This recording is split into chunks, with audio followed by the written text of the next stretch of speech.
Yan po yung ating theme verse kanina, yung 1 Peter 5:8. So, tandaan po natin, be sober-minded, be watchful. Ito po ay sa ESV.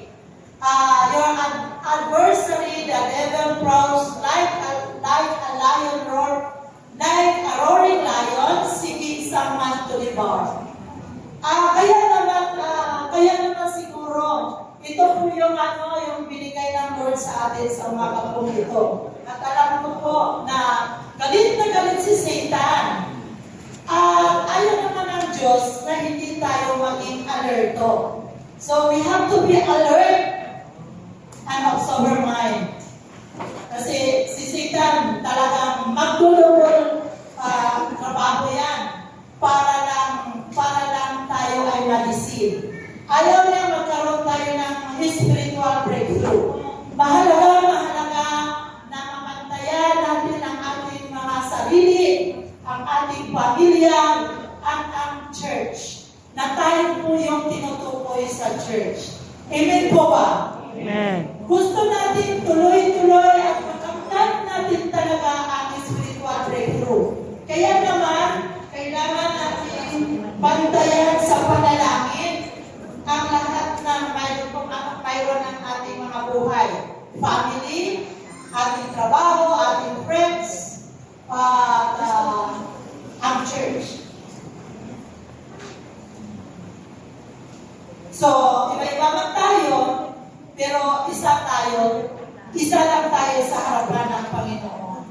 Yung gaya ng ating tema, Christ's authority is the answer standing as one. Sa mga buhay natin, sa family natin, kayaan natin ang authority ni Christ, siya talaga yung mangingibabaw. Hindi yung, binigyan ng mga nanay at tatay ng authority to manage the family, but still, hindi natin kaligtaan na i-acknowledge God's Lordship sa ating mga buhay. Praise the Lord. Kaya naman, unang-una na ipag-pray natin for our family, for ourselves, for the church. Kaya ito nga sabi, pray one another para ma-completely maranasan natin ang spiritual breakthrough. Mahalaga po ito. Number 1, matagpuan po natin sa Psalms chapter 1, verses 1 to 3. Sabi na dito, blessed is the one who does not walk in step with the wicked or stand in the way the sinners take or sit in the company of mockers. But whose delight is in the law of the Lord, and who meditates on his law day and night. That person is like a tree planted by streams of water, which yields its fruit in season, and whose leaf does not wither. Whatever they do prosper. So, we need to pray the right influences. Para yung mga nakalaan na sa atin, na nakalaang spiritual breakthrough, dapat sa ating mga sarili, sa members of the family, the entire family, sa church, we have to pray for the right influences.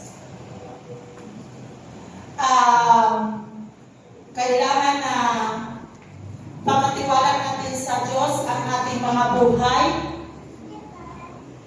Kailangan natin na ang mga right people na siya makakasama natin araw-araw sa ating mga buhay, sa mga mahal natin sa buhay. Kaya na lamang, we have to pray for the right influences. Malay mo, may influensyan ka ng hindi maganda. Diba? Sabi nga, birds of the same feather flock together. Kaya, kung sino naging kasama mo, malamang may influensyahan ka talaga. Sa una, hindi mo mamamalayan, nababantayan mo, pero later, mag-i-enjoy ka na rin. Kaya, yung influence, hindi mo na mamalayan na ganun ka na rin pala. So,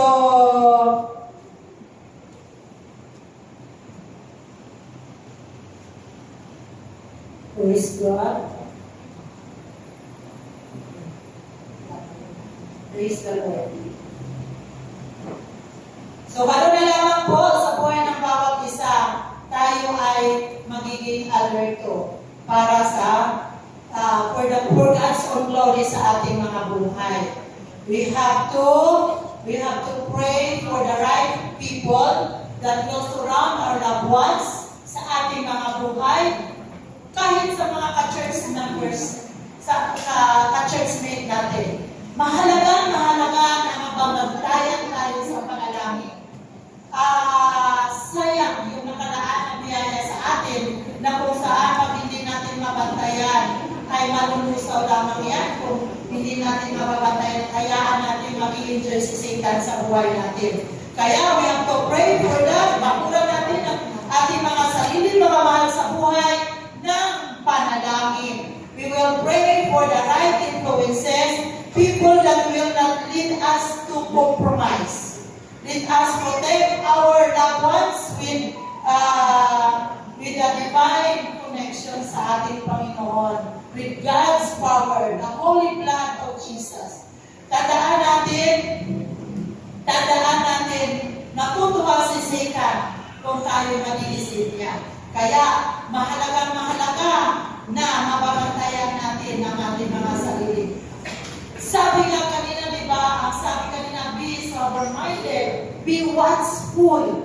So, watchful tayo sa ating pang-araw-araw na pamumuhay. Yan, praise the Lord. Pangalawa is protection from harm and sicknesses. Palagi tayo mag-pray. Number one, itong mga sabi harm and sicknesses. Hindi natin alam kung ano ang mangyayari sa sunod na oras. Hindi natin wala nakakaalam. Kaya, let's protect ourselves, our loved ones, our church mates. Ayan, pray one another. Protection from harm and sickness. Our God is a God of everything. Our awesome is awesome God. Lahat kaya niya gawin sa buhay natin. Lahat alam niya. Pero tayo, kaya we have to submit ourselves unto the Lord, magdagan ang faith, at palaging ipag-pray din po ng ating mga mahal sa buhay, ang ating sarili, mahal sa buhay, at ang ating ka-church mate. At ganoon din po yung ating mga kapwa sa paligid. Ang dalangin natin na God is the one who will reign in our lives. Jesus is Lord over our lives. Kaya sasabihin, ipag-pray natin at yung in all forms of violence, all forms of physical harm, all forms of sickness and diseases, i-rebuke natin yan. I-rebuke natin yan sa ating mga mahal sa buhay, sa ating sarili sa church. At para, di ba sabi nga, asan siya bigibin. Kaya sa ang buhay natin, hindi natin kay Lord ibibigay po na yan. Kaya, Psalms 91, ito nga sa Psalms 91, verse 1 to 3, ang buong Psalms 91 talaga, prayer for protection ito. Ang ganda po dito talaga dapat talaga mabalik-balikan natin ito ang nasa ulo. Yan, isa ito sa mga pinanghahawakan kong mga verse. Kabuuan ng Psalms 91. Pero dito, sabi dito, whoever dwells in the shelter of the Most High, sabi dito, will rest in the shadow of the Almighty. I will say of the Lord, He is my refuge and my fortress, my God, in whom I trust. If you say, sabi nga sa verse 3, then surely He will save you from the fowler's snare and from the deadly pestilence. Kaya, saan pa tayo? Saan ka mag-dwell? We have to dwell in God's shelter. We have to rest in the shadow of the Almighty. We have to ask presence. We have to ask the Holy Spirit breakthrough sa ating mga buhay. Pagka maka-breakthrough ka, malamang ang pagkilos ng Panginoon sa ating buhay, hindi ka matatakot dahil protected ka. Protected tayo lahat from any harm, any violence. Ganon kabuti ang ating Panginoon sa ating buhay. Talon tayo sa verse 9. Sabi dito, if you say, the Lord is my refuge, and you make the Most High your dwelling, no harm will overtake you. Kaya gano'n na lamang. We have to pray to God every day. Para yung breakthrough na yung nasa kasam natin, hindi po malulusaw, hindi matunaw. Ganda po ng ating maganda po yung ating tema ng anniversary. Na talagang excited ako. Na sobrang saya ng puso, naramdaman ng puso ko. Kahit nung anniversary ay nasa labas lang kami. Pero pinatama ng Lord na hindi siya nalimitahan ng lugar. Kahit saan ka, narinig lang namin yung prayer, yung preaching, hindi masyado kasi minsan mahina natin. Pero, ang Holy Spirit siya ang patuloy na nagpaunawa, pinag-uunawa sa atin kahit nasa labas tayo. As long as ito po talaga ang expectation natin. At alam ko lahat tayo nag-expect na spiritual breakthrough. Amen po ba? Amen. Praise the Lord. Palahula natin ang ating Diyos na buhay. Our protection and our strength. At ang nalangin natin that He will always guide and clear our path na hindi tayo talaga yung ating isip, puso, nakatuon kay Kristo. Kahit nahihirapan ka, kahit maraming mga temptation, let's pray, hindi magtagumpay si Satan sa ating mga buhay. At pangatlo, strength under temptation. Alam mo naman natin sa panahon ngayon, tama po? Kaliwang kanan, saan ka naroon? Yung temptation nandiyan kumakaway-kaway at nakangiti. Tama po ba? Pero minsan na yung akala natin na yung mayroong mga tao dyan sa paligid na mahilig magmura. Parang pag narinig mo, minsan matawa ka. Matatawa o natutuwa ka ba? Kapag pinagpe-pray. So talagang minsan natitend ka. Akala natin tama yung ginagawa, pero nasa mali na pala tayong gawin. Kaya we have to pray under strength under temptation. Napakagaling tayo ni Lord sa ating pinananampalatayanan. Hindi tayo ma-persuade ng ating kung ano mayroon sa paligid natin. So, tandaan natin, ang panahon, we are in the last days. Talagang kumikilos ang kaaway na sa panahon, double time din sila. Kaya naman, we have to pray na patatagin tayo ni Lord. Manatili tayo in holiness before God. Tutulungan tayo ng banal na Santong Espiritu na maging patuloy na pure, malinis ng ating puso at isipan. Na hindi tayo na bawat oras, minuto, sandali ng ating buhay ay kalugdan tayo ng Panginoon na hindi siya nagmamasid sa atin. Amen po ba? Amen. Sa ganun mga mabuting gawi na talagang you're holding on to your faith and at sa faith mo sa ating Panginoon, tunay nga takot ang kaaway. Talagang manginginig siya. Itong tao dito, anak ng Diyos. Hindi natin siya kaya. Palagi tayong alert sa araw-araw nating pamumuhay. Yung verse kanina, unang binasa natin, napakaganda niya na pagulay-bulayan. Ganun natin malalaman, alam natin na talagang mahal na mahal tayo ng ating Panginoon. Hayaan natin na ang Holy Spirit ang siyang host palagi sa ating heart, sa ating buhay. Na magkaroon tayo ng discerning spirit. Yung God's wisdom nasa ating hihingi natin sa ating Panginoon para talagang palaging matatag tayo. Hindi tayo matitem ng anumang alok ng mundong ito. Ang pray natin that the voices of demonic voices ay atin din alam din natin yun. Dapat alam natin na yung tao na yun ay hindi para sa Diyos. You know that yun na po yung nare-discern mo what is right and wrong. So, hindi ka ma-compromise. So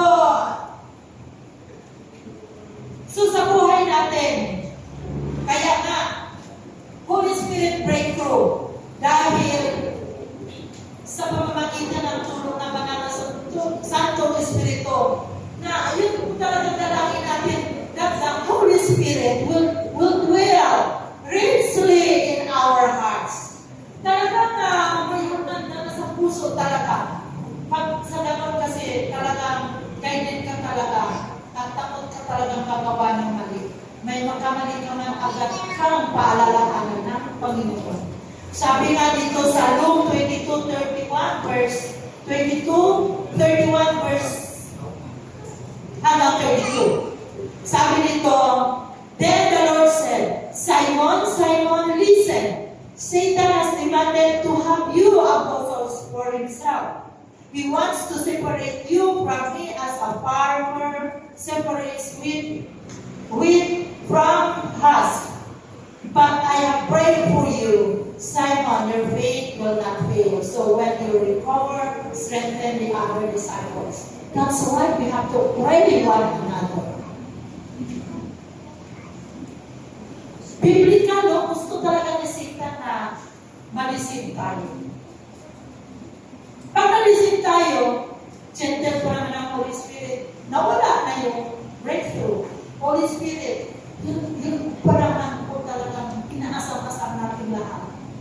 Kaya, we have to pray, huwag pabayaan, alert tayo lahat. Praise the Lord. God's presence, kailangan natin brings healing, deliverance, salvation, blessing, package po yun. Kaya, praise God. Sa mga mahal sa buhay natin, yun po ang gagawin natin. Sabi sa Matthew 6:13, don't allow us to be tempted. Instead, rescue us from the evil one. O, di ba? Prayer po ito. Don't allow us to be tempted, Lord. Instead, rescue us from the evil one. Kaya nga pag nandito ang Holy Spirit sa puso natin, diniligtahan ka talaga, ginagabayan ka talaga. Mali yan, anak. Sabi ko nga sa inyo, nung nagpunta kami ng anniversary ng Imos, talagang, sabi ko, sobra ang aming ticket. Pero, sabi ko, ang daming Jollibee nito, apat sobrang Jollibee. Tama maya-maya. Hindi pa nga tapos yung pag-iisip ko, anak, pagkasama ka na rin ng nanong ko yun, pinunit ko kaagad yung ticket. Mabuti ba ang Diyos? Amen. Praise the Lord, palabalan natin ang ating Panginoon. Ayaw na Lord na tayo ay napakama. Wisdom, God's wisdom, hingin na natin yan sa Panginoon. Tuturuan kasi tayo, ito gagawin mo, yan, huwag ka na, ito dapat. At dapat nakikinig ka rin. Kaya nga yung ating spiritual, yung ating tenga, dapat nakikinig. Ang ating heart, dapat masunurin sa anumang mga revelation ng Lord sa atin. Ang salita ng Diyos, hindi po basta pinabasa yan. Mayroon utos ang Panginoon dyan sa ating mga buhay. Kaya napakabuti ng Diyos, ang kailangan lang natin ay umapit sa Kanya, hingin natin ang wisdom. wisdom na nagmumula sa Kanya. Nagmumula sa Kanya. Yung divine reasoning ng ating mga sa buhay, kung saan tayo nasaan sa ating marketplace, ay malaking bagay po yan sa ating mga buhay. Hindi tayo basta-basta matitinan, hindi tayo basta-basta malisip ng kaaway sa ating mga sa buhay natin. Kaya yung ating prayer every day, God's divine wisdom. We will pray that makuha talaga natin, magkaroon talaga tayo ng God's wisdom.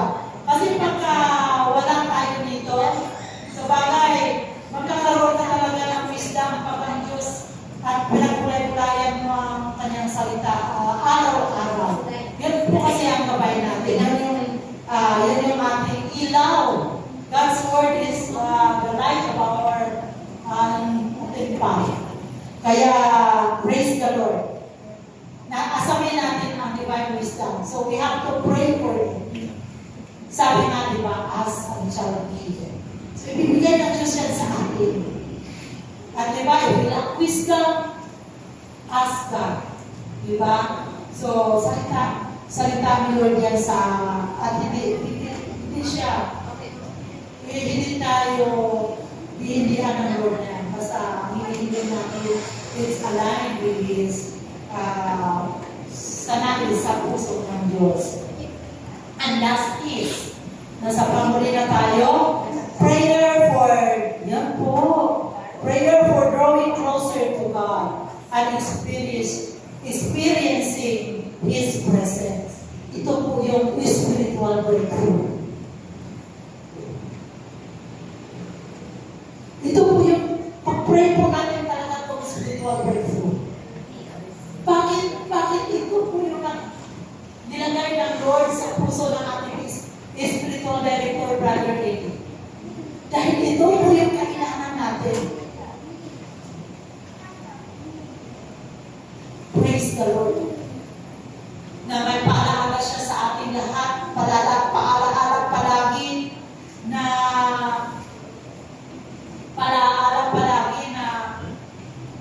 if we draw closer to God, He will draw near unto us also. Sabi nga dito, sa Exodus 33 verse 14 to 16, the Lord replied, my presence will go with you, and I will give you rest. Pag magka-breakthrough tayo spiritually, God's presence will go with us. Alam niyo po ba, lahat na ginagawa natin, maliit na bagay o malaki, may tagumpay, may victory, bakit? Kasama natin ang Panginoon. Amen po? Kaya ganoon na lamang ang paalala sa atin. We have to pray for drawing closer to God and experience His presence. Nagwas natin, sarili natin siyempre.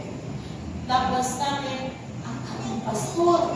Huwag natin kalitaan, ipag-pray yan.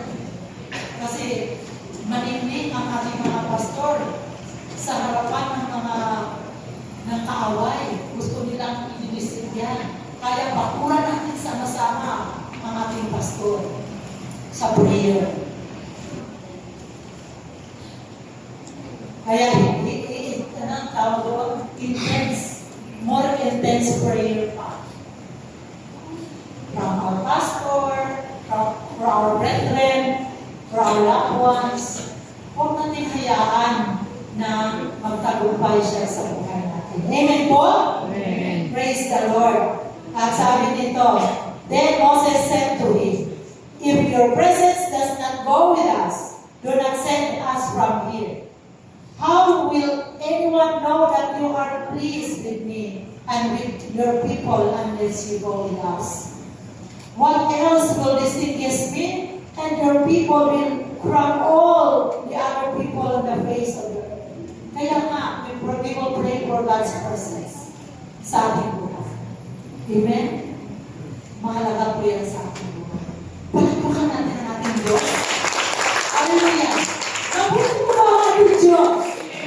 God is good. Very